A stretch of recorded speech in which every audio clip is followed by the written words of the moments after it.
Assalomu alaykum YouTube kanalimning hurmatli obunachilari hamda mana shu YouTube kanalimni kuzatib turuvchi aziz yurtdoshlar. Hammanglar tinchmisizlar, sog' salomatmisizlar?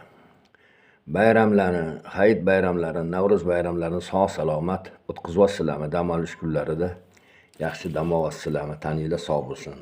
Men bugun sizlarning hukmingizga yana bitta mana shu videoni havola qilishimdan maqsad hech qanaqa bir yangi bir ma'lumot yoki bo'lmasa qanaqa bir voqea hodisalarga bir munosabat bildirish niyatida chiqmadim.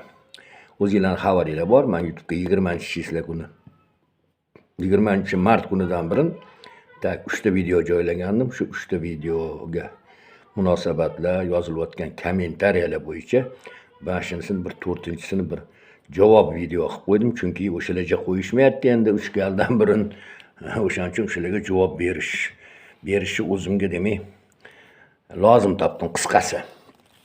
Endi bitta narsani aytib qo'ya qolay deyman. Men o'zim aslidachi YouTube kanalida hali ko'pchilik aytyapti, "Voy pul ishlayapsanmi? Voy sen ovoz yig'yapsan." Men endi shu yoshda YouTubedan pul ishlashimga sani qanaqasan, mana shu saviy bilan YouTube ahmoq ekanda duch kelgan odamga senga pul beraverib, sen quruq qolib ketyapsan. Hech qanaqa unaqa deb o'ylamanglar. Mana shu o'zi asosan YouTube kanalida men har 2019-yildan beri foydalanayotgan bo'lsam, har xil siyosiy ko'rsatuvlarni, butun dunyo sahnasida, jahonda bo'layotgan turli ishlar, siyosiy, ijtimoiy, iqtisodiy o'zgarishlar, yangiliklar, fan yutuqlari, boshqalar bilan bir qatorda mana shu dunyoda oxirgi paytda ko'rib turibsizlar, qalqib turgan demak zo'ravonlik, demak o'sha yakka hukmronlik yoki mana shu ikkinchi jahon urushidan keyin hozir endi boshqatdan butun dunyoni boshqatdan bo'lib olish, ya'ni siyosat ketayotgan paytda dunyoda endi turli urushlar, bosqinchiliklar, nohaqliklar, qancha joylarda odamlar mana qurbon bo'lib, qancha odamlar suvsiz, och yer yuzida. Bularni gapirib, bularni ko'rishdan maqsad nima? Farzandlarga ham shularni tushuntirishimiz kerak. Ko'pchilik aytyapti, "Bolalaringga tarbiya bergin" deb. Mana shu ham tarbiyaga kiradi. Chunki o'shalarni ko'rsang, ko'zingni oldiga keltirsang, sen shukr qilasan bu kuningga.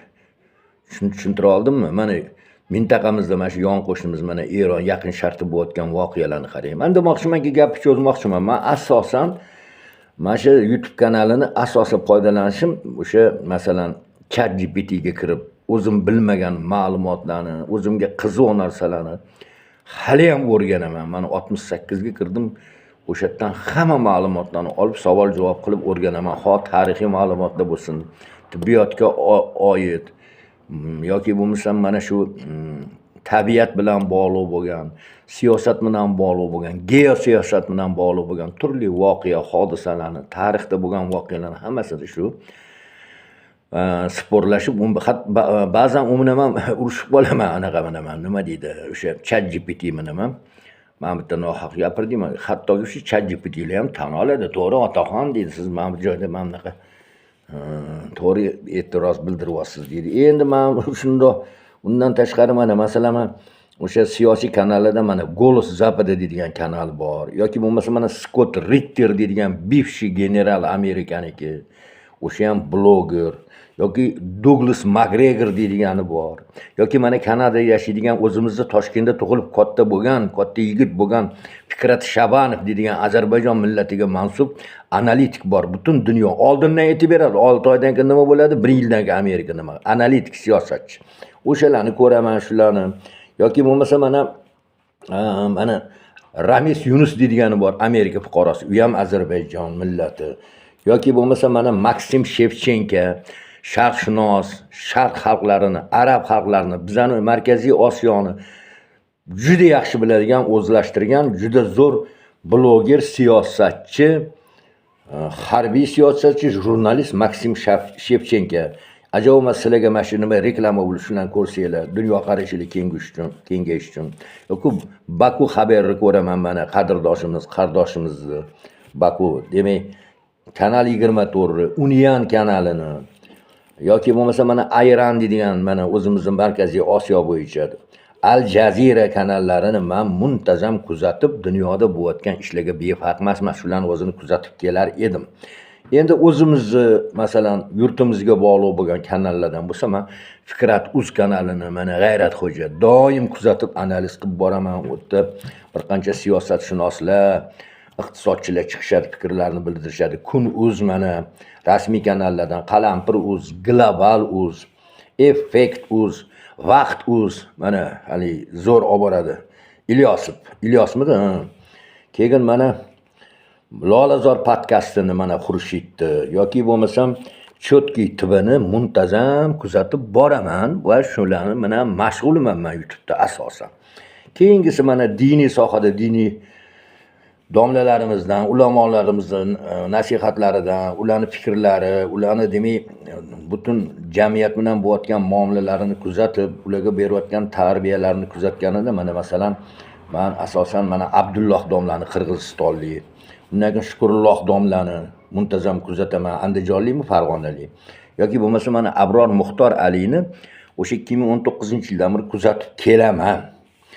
Ya o'sha videolarini eshitib, nasihatlarini, uni ilmini, bilmini, u har bitta O'zbekistonda bo'layotgan jarayonlarga qaysi siyosiy jarayon bo'ladimi, tarixiy jarayon bo'ladimi, diniy sohada ham demak mamlakat, millat, jamiyat din uchun kurashib kelayotgan odam deb bilaman. Bu meni fikrim. Asani fikringga men tupurib qo'ydim anaqalarni, nima deydi? Abrorni go'riga g'ishqalab, undan aziyat chekkan, undan ezilgan, undan toptalgan, undan qalblari ozor chekkan, zo'rlangan, xo'rlanganlar o'zingni fikringni men senga aytmayman, sen menga ergash. Abror qanaqa bir beparosat, betarbiyasanlar. Ko'pchiligi men shu yozayotgan bitta so'zni 3 ta harf xato o'zingni ustingda ishlasang-chi, undan ko'ra, menga aql o'rgatgandan ko'ra. Yoki bo'lmasa mana endi bu diniy sohadagilarni gapirib o'tdimmi, endi menga ularni-chi Abror shaxsi qanaqa, oilasi qanaqa, turmush tarzi qanaqa, o'ziki meni qiziqtirmaydi. Jamiyatga berayotgan foydasi. Yo bo'lmasa Abdulloh domla bo'ladimi? Yana aytmoqchiman, uni go'riga men tushmayman, yo sen tushmaysan ularni. Ular ham sen bilan meni go'rozga tushmaydi. Echkini ham, qo'yni ham o'z oyog'idan osadi deydi. Echkimisan, echkiligingni qilib yuravergan. Keyingisi mana endi aytmoqchi bo'layotganimki, shundoq tinchgina yashab o'zimni o'sha nima deydi? O'zimni mana blogimda bloger emasman, tenteklar. Nima deydi hali? Blogerlik qilib pul toppasan deyotgan negativchi ahmoqlar. Men mana shu narsalarni kuzatib kelgan narsalarimni sizlarga aytdim. Endi mana shu meni 3 ta videoyimga hozir oldi 20 mingta ko'rgan bo'lsa, keyin 3 ming. Men o'shalardan prosmotr ko'paytirib pul topmoqchi emanman. Qaysi ahmoq menga pul beradi? Qaysi kallay bilan gapiryapsan? Eshak miya. Mana shu 3 ta meni videoyimga YouTube'ga. Bunaqa tashlamasdim-ku video, katta videolarni. Shunga mana shu xalqimizni juda ham ongli, farosatli, qalbi ochiq, nima deydi, oq qorani taniydigan, qalb ko'zi, fikr ko'zi ochiq, so'qirmas, farosatli, ilmga, bilimga ega bo'lgan, dunyoqarashi zo'r insonlar rosa ko'p ekan. Qayerdan bildinglar, qayerdan bildingiz? Hammasini men aniq. Bittasi hozir 3 mingdan oshdi, ikkinchi keyingisi mingtaga ham bormadi, hozir 500 tacha bordi. Eng birinchi 20 degan bor-ku, o'sha hozir 20 mingta prosmotr bo'lgan bo'lsa, o'sha hozir 500 tanaga keldi. Nima deydi Otxurgur o'sha kommentariy.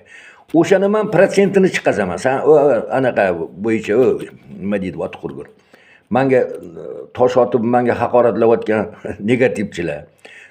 Protsent chiqarish ko'rsataymi senga? O'sha kirganda o'sha 500 ta anaqa turibdi. Nima deydim? O'sha kommentariy, izoh. O'shani o'zingga o'xshaganlarni, hali loy chapadiganlarni negativ fikrlarini sonini sanab ol. Bu yerga alohida menga yashang rahmat ota, yaxshi gapiribsiz, baraka toping, bularga ahamiyat bermang, bularni ko'zi ko'r, so'qir, sizga omad, tezda chiqib turing deyotgan umumiy ma'nodagi, mana shu pozitiv yozayotgan odamlarni ham sanab daftari bir chetiga yozgandek qiladigan ishing bo'lmasa. Men yo'q o'zingga o'xshagan axlatchilarimda nima deydi? Sonini sanaganda 100 ga ko'paytir, 100 ga. Keyin naryodiga yaxshi fikr yozganlar bor-ku, o'shalarning soni nechta bo'lsa, o'shanga bo'lsang, prosent chiqib keladi. 10% dan oshmas ekan salla deganlar. Ya'ni guruch ko'rmaysiz, bo'lmaydi endi. Bir etdim, baraka topkirlar, negativchilardan ham xafa emasman dedim chiqib. 2 etdim, mayli bu sizlarning fikringlar dedim. Qo'ya qolmaysanlar ya. 3 martalab, 4 martalab kirib, ayol boshing bilan qoshingga bitsin qoshing. Mani qoshimgachi ishqoz bo'lmagan. Mani yoshim o'tib ketgan, unaqa ishlar ham. Ana, endi yana nima desam bo'lar ekan? Endi bulardan men xafa emasman. Nimaga desiz? Asalari bor-ku, asalari dunyoning hammasi nektardan, shirinliklardan, gullardan, chamanzorlardan iborat deb o'ylar ekan. Pashshalar bor-ku, pashshalar. Voy, dunyoning hammasi mana shu sassiq, musur, axlat, najaslardan iborat deb o'ylar ekan-da. O'shaning ichida yashaydi o'zi. O'shaning uchun ular hayotda nuqul o'sha narsalarni ko'rar ekan. Yozyapti uyalmasdan. Ig'vo qilishga shu yoshingda oxiratingni o'ylamaysanmi? Men kimni ig'vo qilganman? Ig'vo deb o'zi nimani aytadi? Ig'vo deb men hech kimni, birorta bir odamga o'sha chiqishlarimda birorta bir bloger yoki kimga o'sha bo'layotgan paxsh ishlar bilan bo'layotgan odamlar menga emas ularni obsujeniya qilish. Ularning o'zini egasi bor. Sani blogerlaring bilan ham ishim yo'q meni, taqdirim bilan ham ishim yo'q. Men xo'jayin emasman, men hech kim bilan ishim yo'q. Men prosta fikrimni o'sha antikazzob deydigan odam boboy haligini gapirib shunchalik ham urg'oyam kunda bir insonni bo'xtab tashlash mumkinmi, bizning yoshimizga yarashadimi dedim, baloga qoldim. O'sha otangni kanaliga kiraver, antikazzob otangni kanali. Nima qilasan bu yerda? Nima emish? Kirma YouTube'ga, sani otang YouTube kanalini onangni mahriga bermagan. Shuning uchun valdir-sildir qilib kirma demagin. Endi ani uyalmaysizmi otaxon shu yoshga kelib deyotganing, uyaladigan ish qilmadim. Uyaladigan gap gapirmadim. Uyaladigan narsalarni senga ko'rsatmadim. Bu to'g'rimi yo'qmi? Endi yana nima deyishyapti mana? Ko'rsam dedi, ko'nglim aynadi deydi. 2 marta 3 marta kirib. Erkak kishi bo'lsang bor-ku, oshqozoningni yuvdir, klizma qildir qo'yni aynayotgan bo'lsa. Shunda senda ana narsa bo'lib qolish mumkin emas-di. Ayol kishi bo'lsang-chi, ginekologga borib uchrash. Kirma. Kim seni zo'rlab olib kiryapti bu yerga? Kel, meni ko'rdim. Mayli. Aziz nima deydi, muxlislarim, yana boyaga qo'shib qo'yib, pashsha bilan asallarni yoniga yana bitta narsani qo'shib qo'yamoqchiman. Ya'ni o'sha fors menimcha adiblaridan bo'lgan bo'lsa, klassik adiblar, menimcha shu Jaloliddin Rumiymi, kimdir bir zo'r ibratli narsani yozganida, hozir she'r qilib esimda yo'q. Mana shu deydi, tabiatni Alloh deydi, bu chevarligiga qaragin deydi. Bitta o'tloqni yaratib qo'yibdi, o'tloqda deydi, ilon ham yashaydi, oziqlanadi shu o'simliklardan deydi. O'tloqda deydi, sigir ham oziqlanadi deydi. Shu o'tdan bir xil shu giyohdan deydi, sigir oppoq sut, qaymoq beradi deydi. Ilon zahar yasaydi deydi. O'shanga o'xshab men xafa bo'lmayman, sizlarning kayfiyatinglarni men buzib qo'ygan bo'lsam, mana shu hurmatli mana shu meni tinglovchilarim yoki bo'lmasa podpischiklarim, ming bor uzr so'rayman. Kayfiyatinglarni yaxshi qilinglar. Mana bu anaqalarimni ham nima deydi, negativ yozayotgan odamlarni ham Allohim so'qir ko'zlarini ochsin, umrlari uzoq bo'lsin. Yomon bo'lsalar ham omon bo'lsin.